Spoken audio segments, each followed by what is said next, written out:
अतिशय युनिक, अतिशय वेगळा असा आळस मला आलेला आहे.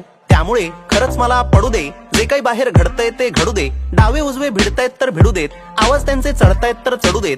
रडू देत रडणारे ओक्साबोक्षी, उडणारे पक्षी भिक्षी उडू देत, विमानांना नडू देत. आता जरा घसा माझा सुकलेला आहे, आई पाण्याचा गडू दे.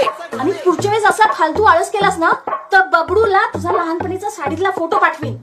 काय प्लास्टिक बॅन आहे महाराष्ट्रात. आई या जगाला माझी गरज लागेल असं मला काही वाटत नाहीये. कोणाचं काही माझ्या वाचून अडत नाहीये, मला सुद्धा फरक पडत नाहीये काही. म्हणून आई सरळ सरळ पडलेलोय मी बंद. हा बंब थंड ठेवण्याचा मी जोपासणार आहे छंद. अनंतापर्यंत कंटाळ्याचा बघणार आहे मी अंत.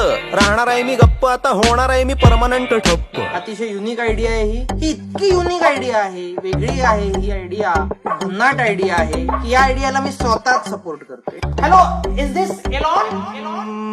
मला कोणीही उठवायला येऊ नका, लोळताना पाहू नका. माझ्या खोलीत बसून कोणी कश्चित अशा चर्चा बिरच्या करू नका. खुर्च्या बिरच्या हलवू नका, करू नका भंग कोणी शांतता. लावू नका दिवा कोणी पांढरा, उजेड नको अंधार आहे चांगला. मोजू नका कोणी माझ्या जांभळ्या बेडशीट वर डाग पडलाय काय काय असं मला बघू नका. रोज काय रूम साफ करायची? रोज नाही, मागच्या शनिवारी केली होती. माझा जन्म काय हनुमान जयंतीला झाला होता का? का मग शनिवारचं काय? कपडे मेले.